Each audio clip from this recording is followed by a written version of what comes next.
Hello, and welcome to another episode of Inside the Asperger Studios. Today, I'm joined with Dr. Norrine Russel, a success coach for middle school and college students. So stay tuned for this very special episode where we talk about her own practice, her kids, and everything ASD and ADHD related. So stay tuned for this very special episode. I'll catch you there, guys.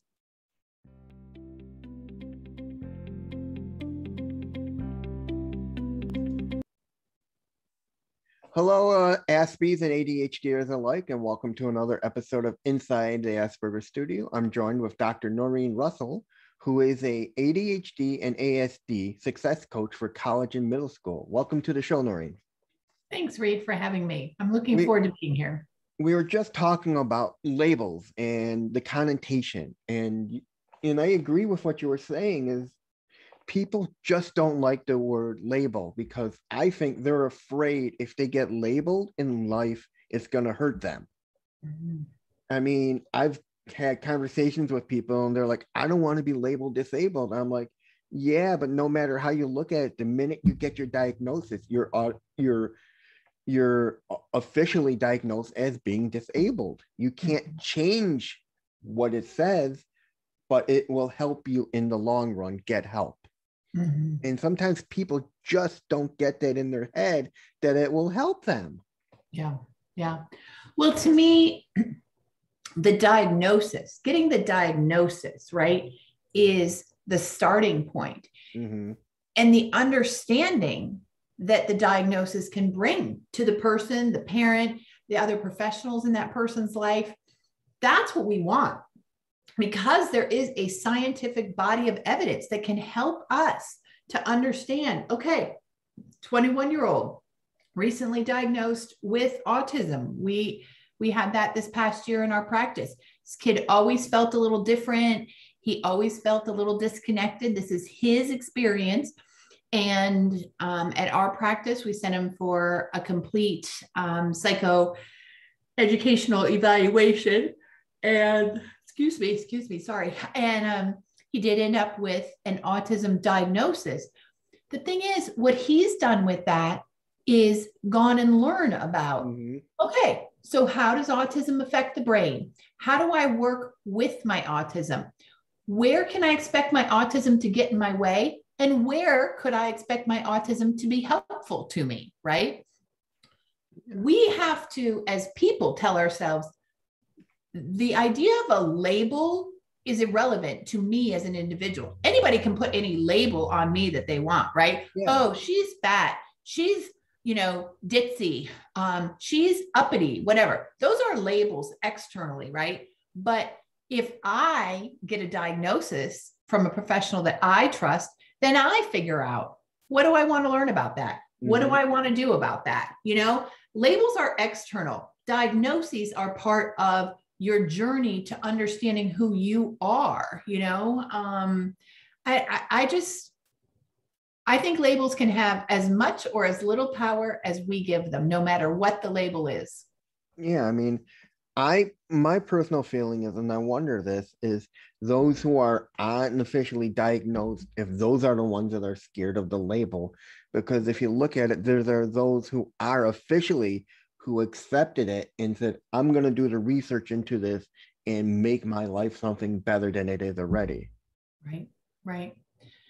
Well, and, because we work primarily with students, I think I had a psychologist once explain to me, this child is not diagnosed with autism. They did not meet the clinical criteria, but I put on a lens because that child has a lot of autism-ish qualities. And the lens helps me figure out how to connect with that student, how to help that student grow, right? And so,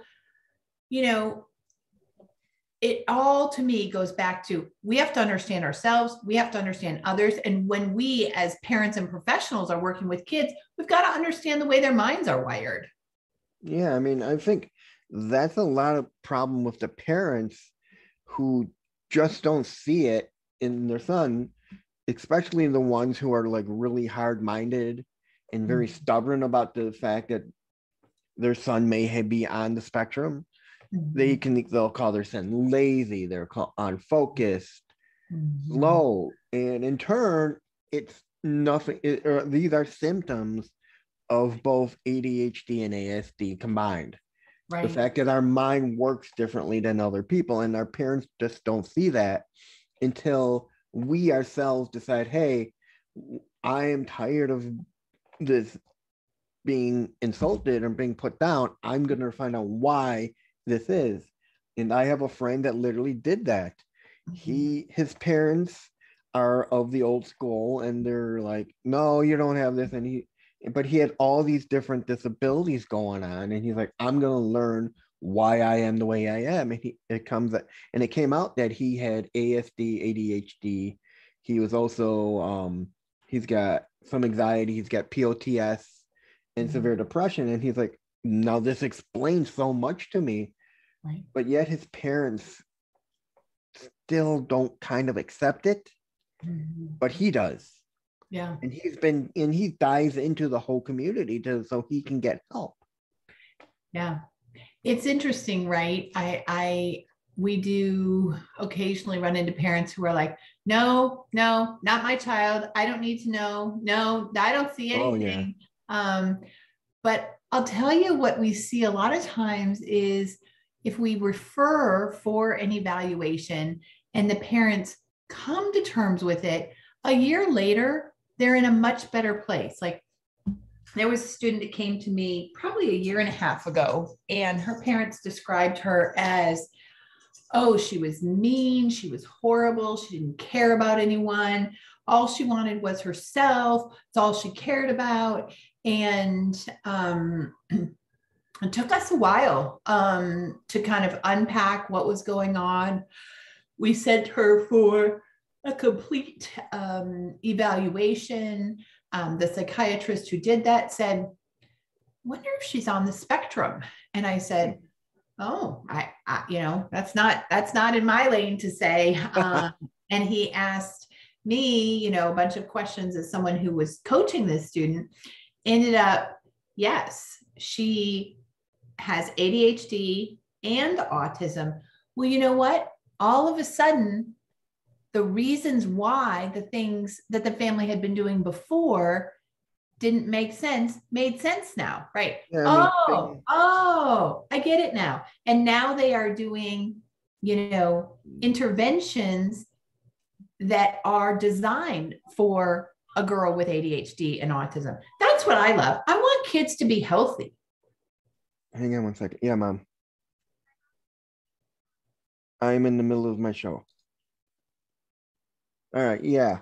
Um that kind of brings me to a question. Do you see any difference between your middle school students and your college students in the way they accept their diagnosis?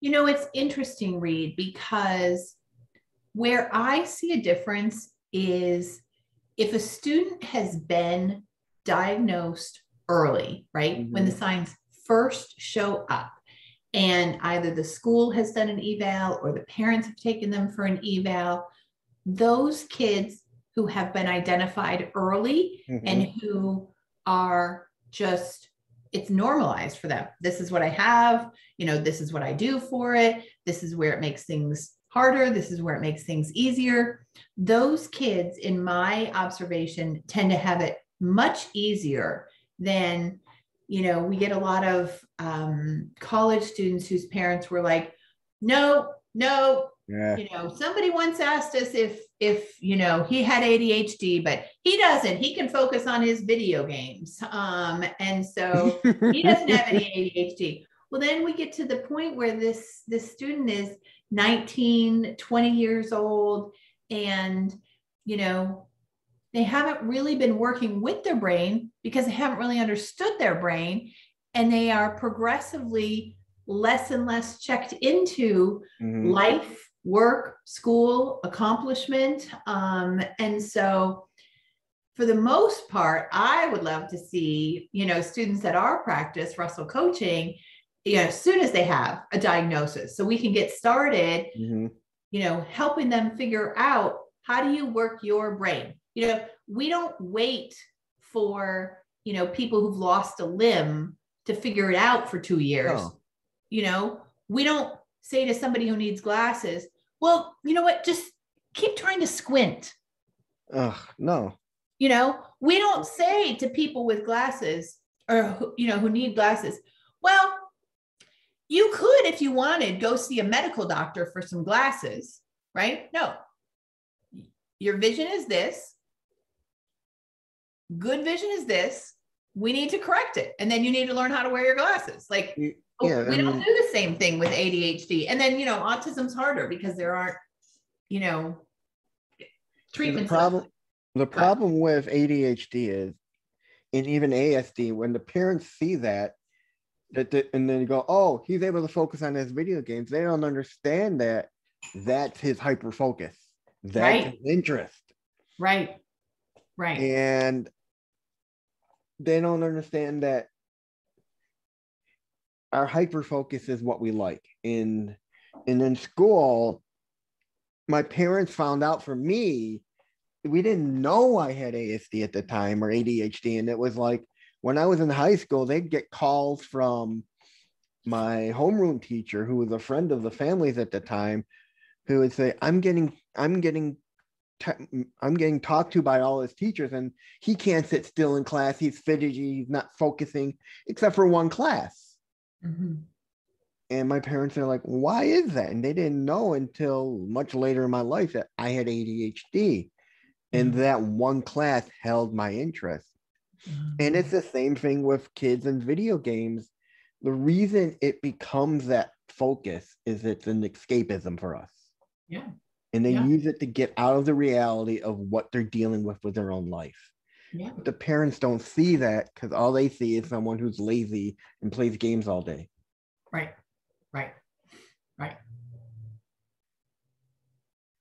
Now, how do your kids deal with school with all their challenges? My kids are the kids of the practice. Let's start with your kids.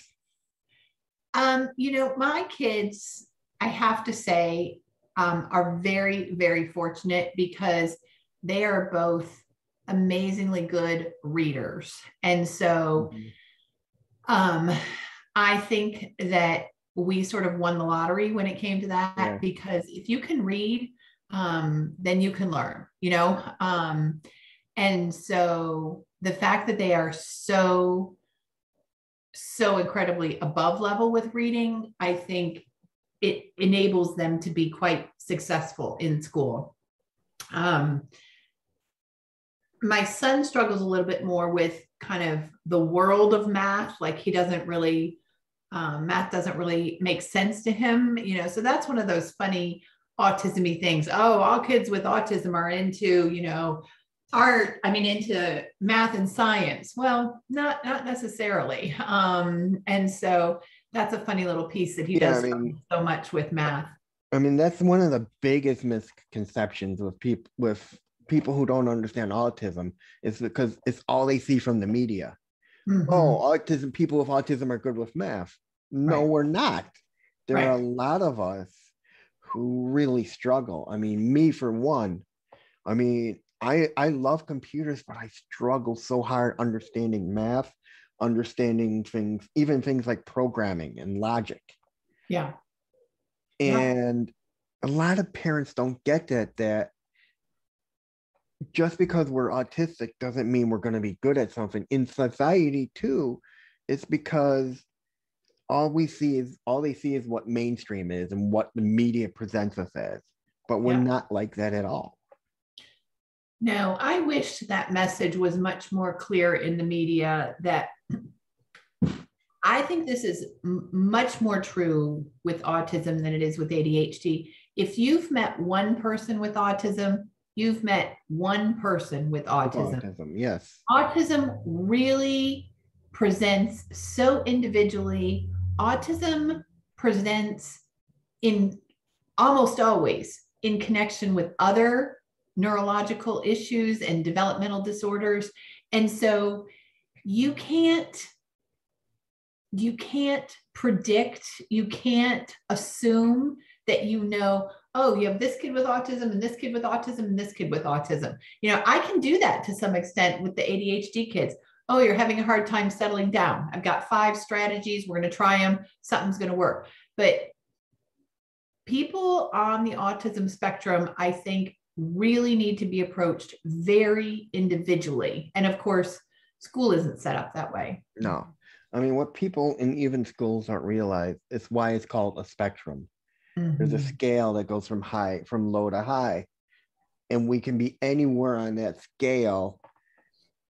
I mean, that's why the very low end, you got those who are non-functional, non-verbal, who have tantrums and meltdowns and blow up in the middle of class, and people think, oh, they have a behavioral issue. No, I guarantee you it's not a behavioral issue. I guarantee you they're having some kind of sensory overload for something, or they're dealing with a lot of things happening in their head and they can't control it. Right. It's not behavior like a chosen voluntary behavior. It's a symptom.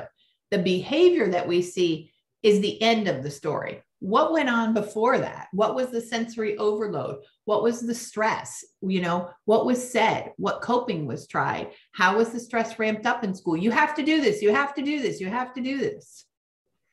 Yeah, I mean, when I take it fortunate enough that I am almost borderline ASD and ADHD.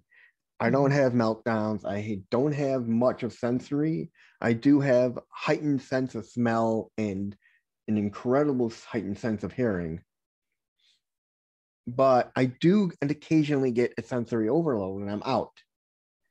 I'll come home and I'll feel exhausted. I'll feel like I haven't slept all day. And it wasn't until my friend had said, Reed, that's sensory overload. You have ASD. It's part of your life. Right. And I never realized that's what it was. Right. And I'm guessing parents just don't know how to even handle that. Well, because most parents are never taught what is the difference between a tantrum, frustration, and an actual sensory meltdown, and when you're at the beginning of your journey and your child hasn't been diagnosed and you don't know, it just looks like a bad temper tantrum, or this child's really out of control. Once you have the diagnosis, once you have that particular lens to look through, if you will, then you can see quite clearly, this is a meltdown. I think more professionals should, when they're giving the autism diagnosis, there should be a packet of resources that, are given to the parent. It was so helpful to me years into our journey to read, what's the difference between a tantrum and a meltdown? Because at 4 and 5, you're thinking, I don't know, is this a tantrum? Like, is he melting down? It's certainly out of control, but nobody ever talks about meltdowns. And so is he having a tantrum? I mean, parents of kids with autism need so much more education. Yeah, they do. I mean, I never knew exactly what a meltdown truly was until I looked it up, and it's the step right after sensory overload, where your mind just says, get out of here, get out of what's causing all this information coming at you, get into a place of quiet, dark, where your mind can calm down. Yeah. And I wrote in my blog, the best analogy I can give in computer terms for a meltdown is think of it as getting a blue screen on your computer and your machine reboots. That's what's happening with your mind. Your mind is rebooting. You're crying, and your tantrums are the stress being released. Yeah. And 100%. Then when you come to, that's when you come back up and you're normal. Right. It's basically your mind resetting itself. Yep. 100%. And it can take 30, 45, 60 minutes. And educators need to know that if you have a child who has sensory overload and a meltdown in your classroom, you can't, give that person 2 minutes to collect themselves and then say, let's get out to recess. Like, educators need more education on what happens when a kid with autism really has a meltdown. Yes, I mean, I've talked with people and they said, yeah, who have had kids who are on the spectrum. They say, yeah, when my kids come home, they go straight to their rooms and they're in there for about 45 minutes until they're ready to come out. Yeah. I don't bother them. I know what they're doing. They're desensitizing themselves. And then when they come out, they come out. I don't push them. I mean, I talked with a mother who's got a husband and both her kids are on the spectrum. And then a mother who's on the spectrum and both her sons are on the spectrum and the husband isn't. So it's kind of reversed, but interesting. Okay. And just how they all balance each other out and how they know when you come home, it's time to reset. Mm-hmm. Yeah. I mean, for me, when I was in college, I knew I was having issues with sleep. I thought it was sleep until later on I realized that's not. It's not because of sleep. I'm getting sensory overload just from everything happening around me all the time. Right. I would wake up feeling like I've been crying all day. My eyes were puffy, and I just felt out of it. And then, until then, and then until my friend said that's sensory overload, what you were feeling. Yeah. Oh, that makes perfect sense. Yeah. Yeah, it really is. Once you get educated and you see it, it really is so easy to understand. Mm-hmm. How do you deal with those parents who just won't refuse the diagnosis that their kids could be on the spectrum? Well, I think for us, in our practice, a lot of kids are kids are having struggles when they come to us. And so often the parents already know my kid has ADHD, my kid has anxiety, my kid has dyslexia, my kid has, mild autism. So many times we get them and they already know the diagnosis. Okay. Now, if they're coming to us and they've never had an evaluation and the parent is like, oh, they're just lazy, usually we'll say, well, let us get started and we'll see how things are. And then let's kind of regroup in a month and see if there's any reason that we think an evaluation might be helpful. And so what I find is, if you're listening with the parent and you present it as, what we have to say, right? Because we don't do evaluations, is I think it would be really helpful for Felicia to have an evaluation, because I think the more you understand her brain, the more you can help her as her parent. And the more Felicia understands about her brain, the more she can take charge of her brain. And so, there's something going on there that for me, it would make coaching a better use of your resources. Mm-hmm. And I rarely, and again, I have this niche practice. When the kids come to us, they're not doing well in school. So parents are very motivated to help their kid fix that. So if we suggest a referral for an evaluation, I will say for the most part, parents in my practice will listen. Now, parents in general will say, all kinds of things that you've heard before. Oh, he's just a boy. Oh, she's a little spacey. Like, oh, well, oh, sorry. He's a summer birthday. Like, oh, his father was just like that. I don't step in those outside casual conversations very much, because it's not really my place. I can share a little bit, like, oh, when we had our son evaluated, I know it was stressful for us. It was really helpful to understand his brain. But it must have put a light bulb on your head once they said, oh, your son and your daughter both have ASD and ADHD, and you must be like, oh, that explains a lot of why they're acting the way they do. Yes, It does. And because they are both bright and they are motivated, and we treat the ADHD, to me, it is sometimes difficult because they both can be rigid in different ways. And things kind of have to be the way they have to be. But I don't know that it's any worse than living with type 1 diabetes. I don't know that it's worse than having some form of childhood cancer. Like, I didn't ever write my children off because they had ADHD or autism. In fact, I mean, this is my training though. Prevention, early intervention, like help them learn how to work their brain. So I think for me, we never really went through this grieving process, like, oh, my child's on the spectrum. Like, how horrible is that? Because we knew they were different.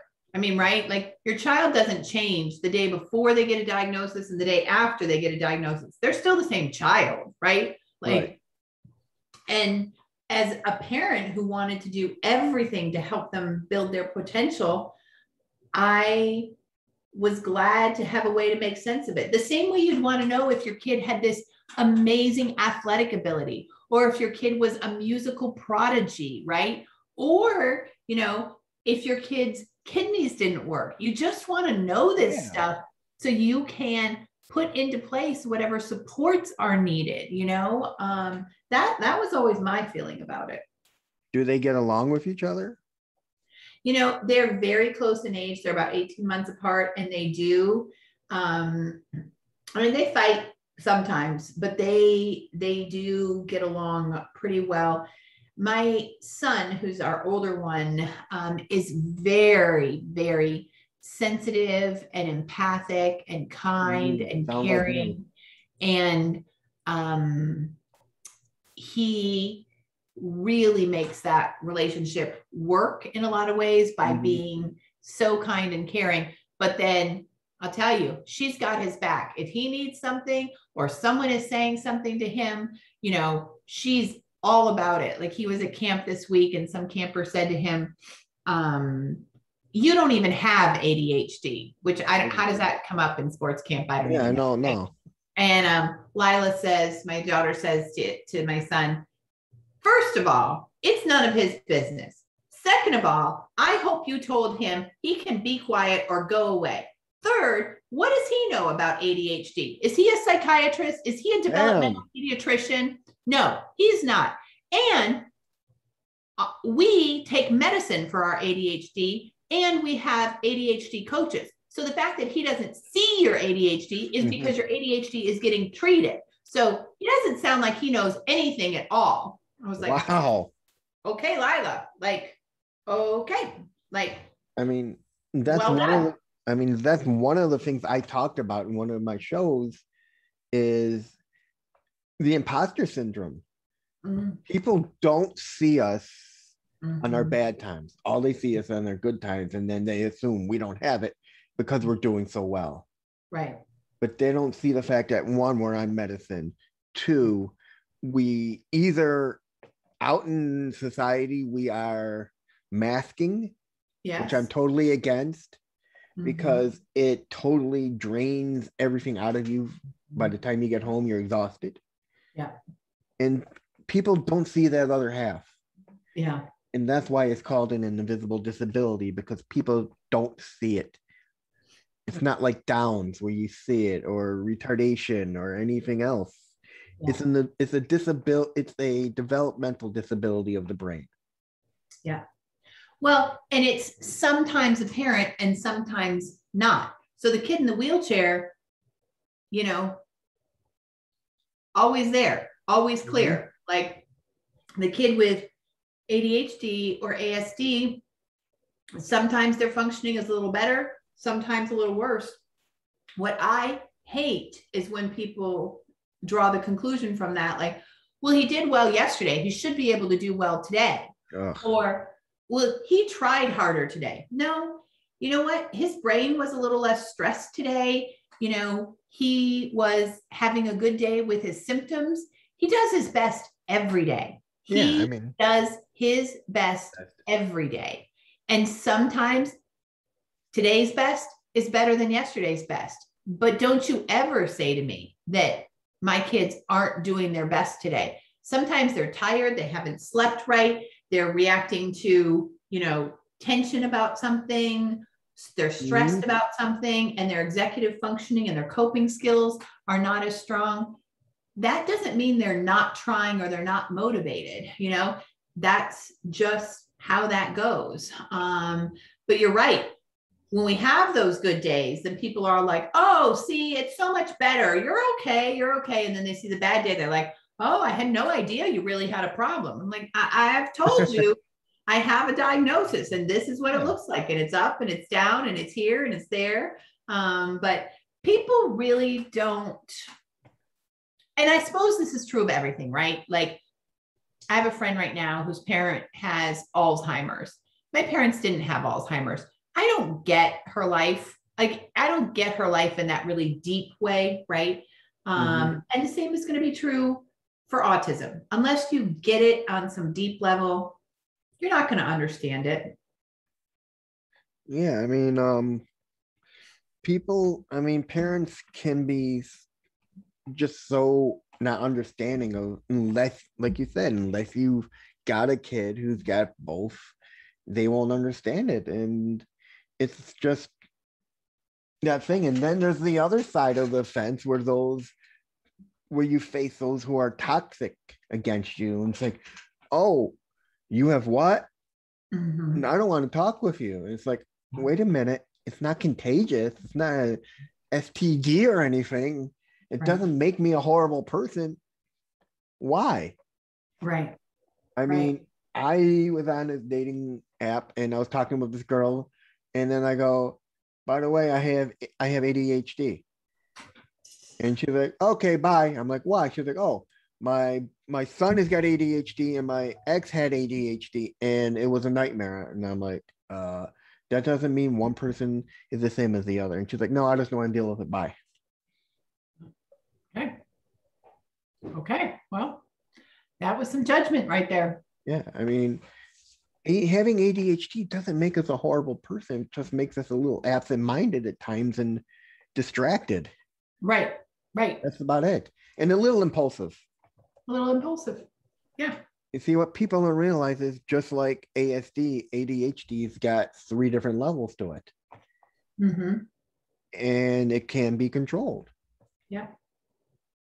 ADHD can be very well controlled as long as you're working with a good medical provider. Yeah, I mean, back in the day, I mean, like I said, we didn't know I had ADHD. I was diagnosed as learning disabled, put on Silert, and it was like a light switch. And then I was taken off of it later because of the fact that it affected the liver, and then put on Stratera, and that did nothing for me, just made me feel spaced out. So I took myself off of it, and I've been off of it forever. And then I met a really great therapist through I went through a trial medicine for ASD for communications, which was like a miracle drug for me, because it was like all of a sudden I felt like I was outside of a fog. And my mind was able to think clear. And my mom was like, my entire family was like, you're a totally different person. And then the therapist that runs it was really good and stuff, and we hit it off. And I said, I'd really like you to become my therapist and see what we can do for medicine for me. And he's like, okay. So I only have 1 session with him, and he put me on Adderall. But what's interesting about me is I know my body well. I know what signs to look for and things. And I knew my first time taking Adderall, at the lowest dose, it felt like I was running a race. My heart was like beating really fast, and I was out of breath. And I told him, he's like, okay, let's break it down to half. Half was working, but I felt my aggression was more up. I was getting into more arguments with my mother over stupid little things. And I'm like, okay, my aggression's higher. Right. Like, okay, let's reset and I tried again, did that, and I still, my aggression was up. He's like, okay, we're gonna cut you down to the lowest dose, and that's where I've been to this day. Yeah.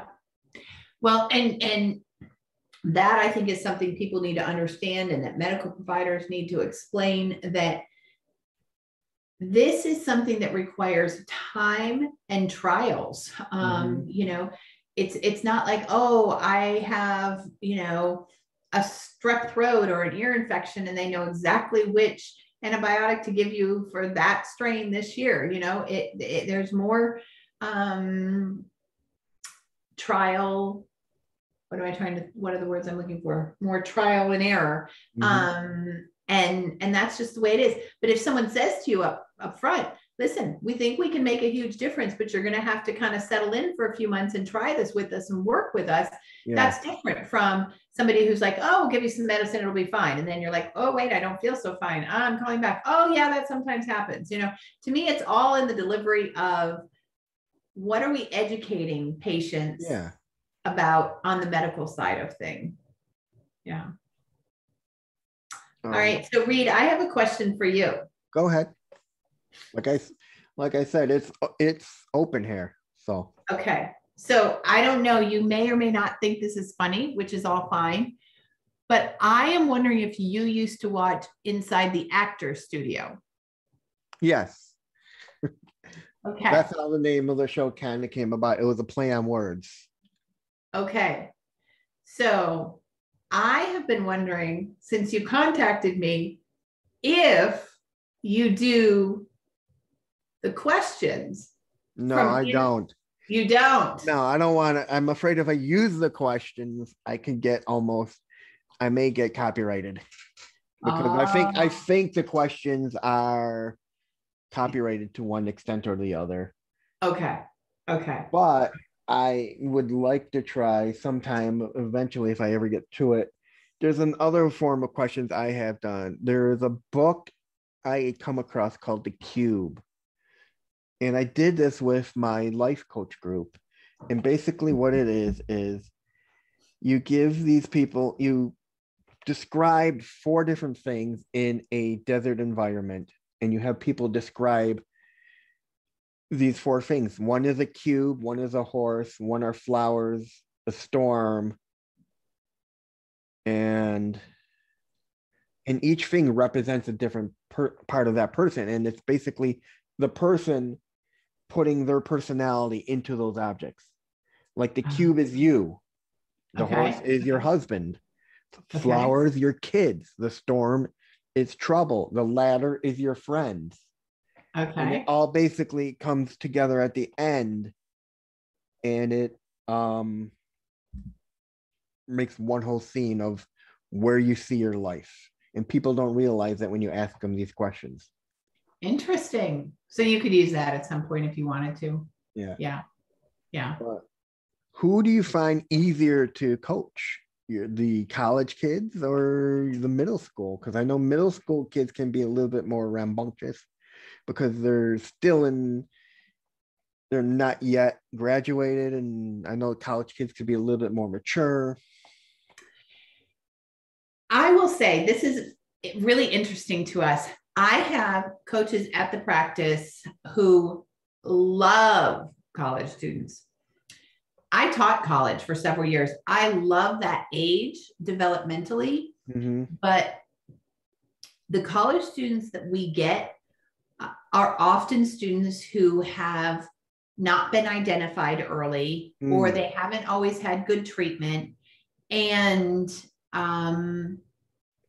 they've developed often some resistance to using all of their tools. And so for me personally, I don't love coaching college students because I would much rather work with them in middle school or high school and, you know, help them understand this is your brain and this is how it's going to work best, and have them experience success and be able to do the early intervention piece.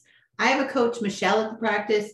She loves students who have, you know, flunked out of college once, they're on academic probation. She's like, we're going to get this turned around. So different people are different. Mhm. We do have a lot of college students who come to us after being put on academic probation, and we really like that turnaround process of, okay, how do we get this back up to speed? You don't want to leave college, so what do we do here? But I would say, I mean, my my personal favorites are sort of the awkward, on the spectrum, um, middle school, high schoolers. Yeah, like, because they're usually so interesting. They have quirks and they have things that they're really Yeah. engaged in, and they want to tell you about that. And I like to learn. And so, I had a kid when I was first starting out who was all about comic books and Mhm. wanted to teach me everything about comic books. Okay. I had a kid who was all about animals and wanted me to learn everything about gerbils and hamsters. And I have one that was all about lizards, a girl who was all about lizards. And, I find that stuff kind of interesting. Yeah. They're obviously high functioning in the sense of, academically they're fine. They need to fine tune their academic skills. But I find that I like the deep level connections, and I like learning from the kids who have ASD. Have you had any of your kids come to you and ask about help with like how to make friends? Because I know that's big with ASD. Yeah. Yeah. I think certainly the majority of the kids in our practice struggle socially for one reason or another. Whether it's ADHD, which tends to be associated with being a little bit developmentally behind socially and emotionally, whether it's, the autism. And so there's that sort of, I don't get how friendship works. I want to talk to that person about my interests, but I'm not interested in what they're interested in. So why do I have to listen to that? I want to talk about my interests. There's the anxiety piece, Mm. whether it's social anxiety or generalized anxiety that can get in the way. So I don't know. I mean, I guess occasionally it comes up organically as we're setting goals, but it comes up a lot with the parents. Like, Mhm. I worry about Nancy because she doesn't seem to have any interest in meeting up with other people. I worry about Mason because, when he was in the younger grades, he had a lot of friends in the neighborhood, and now he doesn't seem to be connected in his class. And I sometimes think these are kids they're okay right now. They really are. And they're kids who are going to do so much better in adulthood, right? Like, it's hard to thrive socially in middle school in the first place.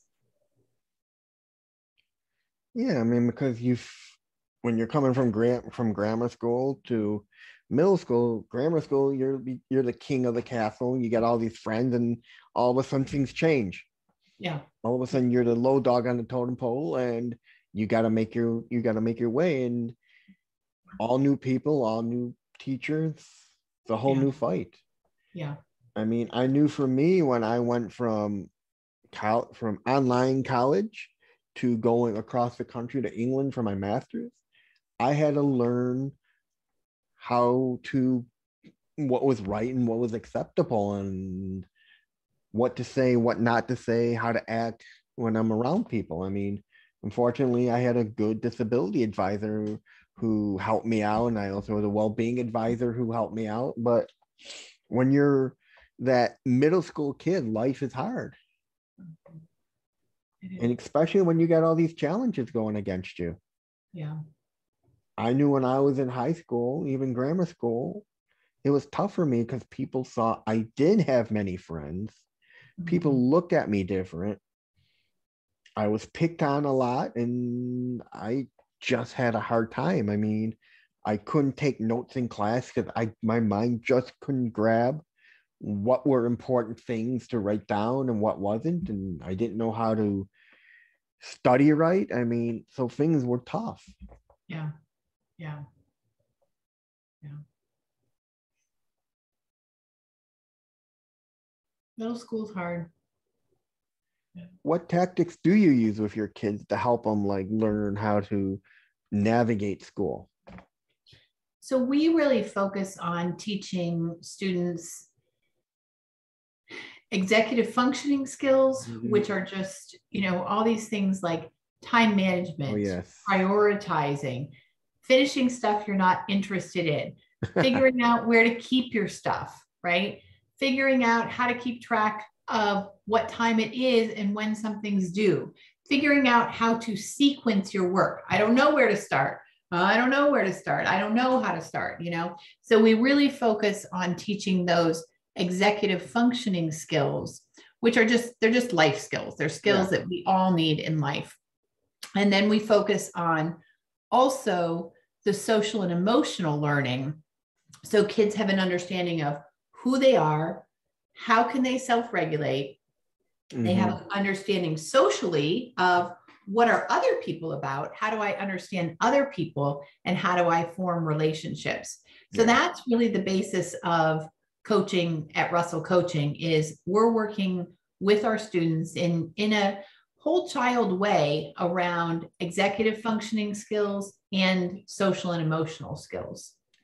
Now, how do you get one of your students interested in a topic they have no interest in? I mean, I know that's hard. I mean, I know that with my friend.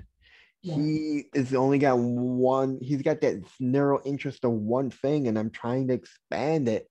And it's almost like that rubber band. You pull it and then it just comes back. And it's like, you got to understand, you need to broaden your horizon. Otherwise, you're just going to be stuck. Right. Well, I think that's particularly true for kids on the spectrum. And so for us, where we start is figuring out, what are your goals? What do you want? And sometimes kids will say, I want better grades. Sometimes kids will say, I want my parents to stop nagging me. I want to, be less stressed about school. So whatever the goal is, that's what we use and that's what we leverage to help build the skills. I want to be able to game for 4 hours every night, but I have to do homework. Okay, so let's figure out, how can we make the homework situation more manageable, more efficient, so you can do stuff you love. So it all starts with goals, and we figure out what's getting in the way of achieving the goals. And then we figure out what's the skills we need to focus on. And then we just practice those skills. Now, do you have any of your students who have issues with memory? Because I know with me, ADHD and my memory, it's hard. I mean, it's like, how do I hold all this information in? Is it there still? Is it gone? Yes. We have a lot of students with memory problems, poor short-term working memory. One of the nice things about that is that memory is definitely a muscle that can be strengthened.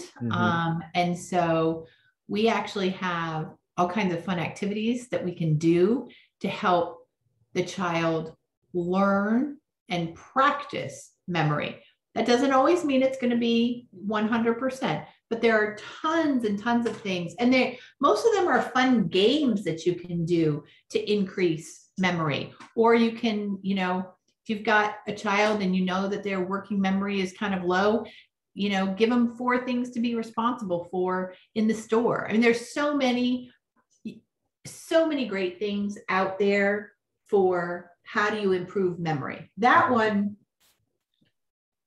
I'll take that problem any day because it's a very manageable problem.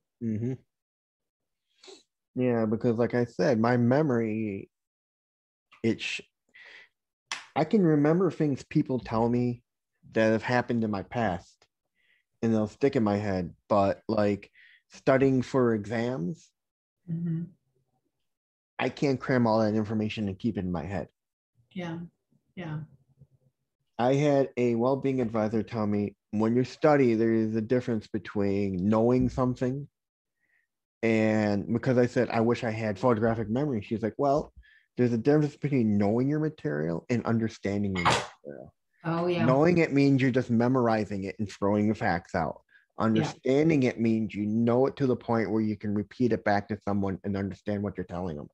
Right. And that Right. sticks to me in my head. Mm-hmm. And now, because I remember one day I was walking down this path and I was going over the material for an exam, and I understood it, what I was talking about, going around and around, and I understood it because I was going over what I needed to know. And I told her this, and she's like, "See, I told you there's a difference between understanding and memorizing. You did both. You memorized the material and then you went over it to understand what it's all about." Perfect. Yep, exactly. And it takes some time to get to that deeper level understanding. And some people have an easy time with the memorizing, but they can't unpack it or reteach it or whatever. Yeah. So yeah, you have to know if you know it well enough to understand and explain it. And once you do, then you're generally okay. Yeah.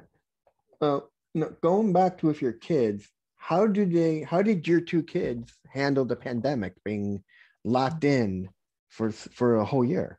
Yeah. It had to be tough on you and them.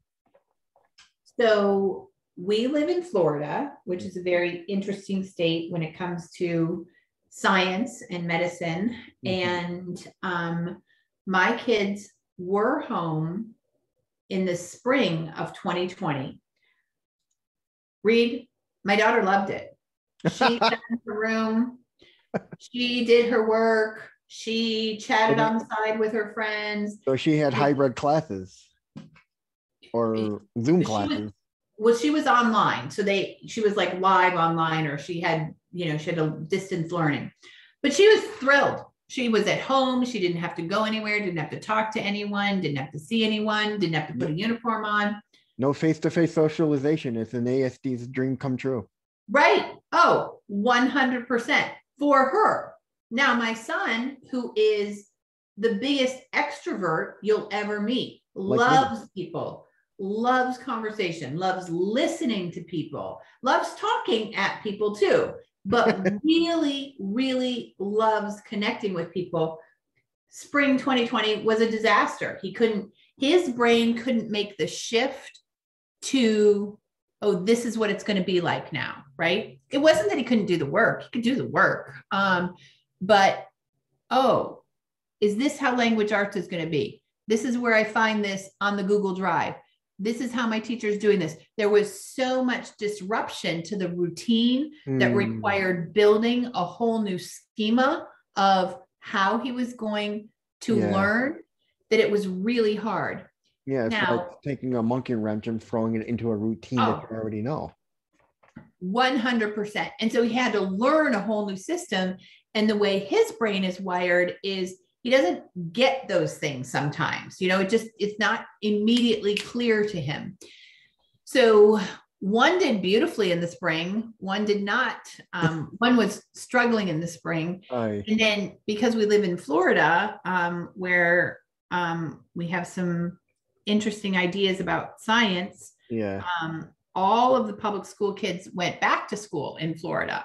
So they have been in face-to-face school since August. They're done now. So they had a normal-ish year this past year. And how did you deal with coaching with the pandemic? Were you mostly Zoom with your clients or in person with masks? We are a national coaching practice.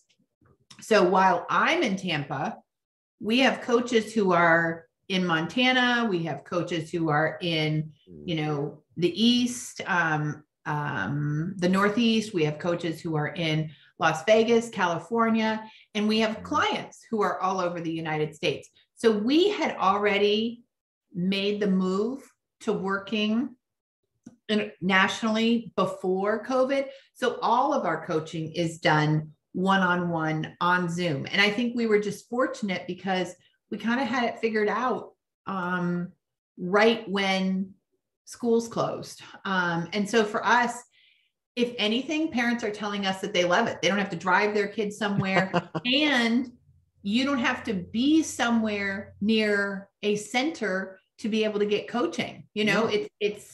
beautiful. I can work with somebody who's in rural Montana. I can match them with a coach who's in Delaware, and they can work together to help that student be successful. I had a coach who was in India in the spring, and he would work with students here in the United States. We'd work out the time difference. I love that it has made more people able to take advantage of coaching. Yeah, I mean, I've talked with a woman who's literally in Portugal who are training their coaches all around the world to coach kids who are on the spectrum. Yeah. So I mean, yeah, I mean, Zoom has done amazing things. I mean, my life coach is in New Jersey. She set me up with a coach who's in New Jersey too, and he's talked with people all over the world. Yeah. Yeah.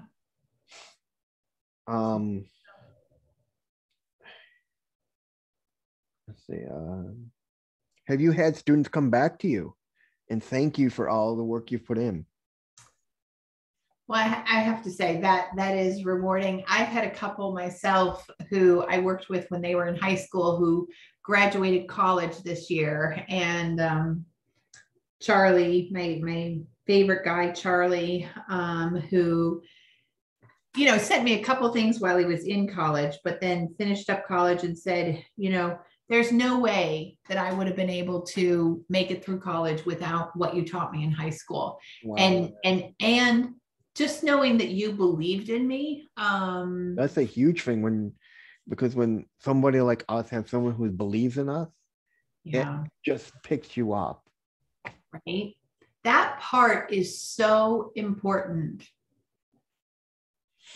And that's why, I mean, I think parents need to believe in their kids and that's not write it off as being lazy or undisciplined. They need to understand it's something going on with us. Yeah. And the problem with society is there are those who just don't want to be educated in what ASD and ADHD is. And it's like, I don't want any part of it. It's something you have, you deal with it. I'm like, what do you mean me deal with it? You're the one that's got to learn about it so you understand me. I understand it because I live it. Right. Exactly. It's just a tough world out there. Do you take anything you've learned from your kids and bring it with you to help your students? I mean, have your kids taught you anything that you like that you taught your college students or your middle school students? I think for me, being the mom of two kids who are atypical has taught me love, patience, and the importance of detective work, right? Yes. If you don't understand this behavior, keep going, figure it out. You know, don't stop with some easy negative label. So I think what I've learned from being their mom is never give up, stop trying. And I mean, never give up, don't stop trying. And, you know, keep your eye on the long run. You know, is it better, worse, or the same as 6 months ago? Are you making progress in some way? I do have moments of glory at home when I'm like, yes, finally we're hitting it. My 13-year-old wants to have, you know, his screens in the morning in summer. And he comes to me at night and he'll say, okay, what do I need to do in the morning to have my screen? And I said to him a couple nights ago, you know, you get a little bit unhappy when I give you a list of 5 things and you get a little stressed out saying you can't remember that. I said, do you know that about yourself? And he's like, yeah. And I was like, so I'm just going to suggest, it's your choice. I can tell you the list, or another option is you could go get a pad of paper and I could write down the list for you. And that might not stress you out as much as listening to the 5 things you have to do before you get your screen. Read, that boy went off and found a pad of paper and a pencil. He did not argue with me. He did not bicker with me. He did not say, no, I'll remember it. He did not say, why does it have to be so many things? He went, got the paper. Then he says to me, I think it should go on the refrigerator above the ice, the ice part of the freezer, because that's where I make my water in the morning. Oh, wow. Okay, let's do it. Wow. I was like, this is what I want. This is why I teach executive functioning, because your brain doesn't automatically wake up every morning and say, take the dog out, feed the dog, put socks and shoes on, eat breakfast, brush your teeth. Some people can carry that in their head, right? Yours can't. But you're not disabled, right? You just write it down and get it done. No, I mean, I don't know if you've heard of this app. It's by a small company out in Denmark called Timo, Tiimo. Okay. It would be great for your son and daughter because it's a visual planner for those of us on ASD and ADHD, where you literally can create routines for yourself. And you set it up on the computer and then you sync it with your phone or your tablet. Love it. And it basically gives you a reminder, and it'll say 9 o'clock. You say, like for me, I have it all set of I have my weekday reminders and I have my weekend reminders. Yeah. And it's basically get up. It's like shower, brush your teeth, meditate, get dressed. Yeah. Do your blog and everything else for so-and-so, and then relaxation. Yeah. Yeah. And it's a great app. And another thing I've learned from one of my life coach, he says, write a list of 3 things. You don't have to complete them. Just try to get them done and then come back the next day and try to complete the next thing, and then come back the next. If you can't get the next one, come back the next day. Oh, I love that. As long as you have that 3 things, that list of 3 things, don't try to complete it all. Right. Try to complete one at a time. Yeah. I love that. It's purpose, it's goals, it's figuring out what you want in life, what matters, it's priorities. I love that. Yeah. Reed, it's been so great to talk with you today. It's been great talking with you today, Norrine. You have a great show here. Thank you very much. And a wealth of information and empathy for people who are wired differently. I mean, if you got any questions for me you want to ask? I just had my one question about Inside the Actors Studio, and I couldn't wait to ask it. So I Yeah, but everyone says I am a little bit different than everyone else out there. I mean, I consider myself different. I'll tell my friend, because he's more severe than I am. He's like, you're not even an Aspie. I'm like, I am an Aspie. I am just borderline, very much so. I sit on that fence where I see both sides of the world. I see how it's like I can live my life as an NT and people won't know until I say something, and people will then wonder why I said what I said. And then I also have the neurotypical side, where I have my only issues are social and spatial. I have trouble knowing that personal space. Yeah. And that cost me a volunteer position at a museum. People would complain volunteers would complain I was standing too close. Yeah. Those are hard things. Yeah. Well, you're definitely doing what you're supposed to be doing with your life. Thank you very much. All right.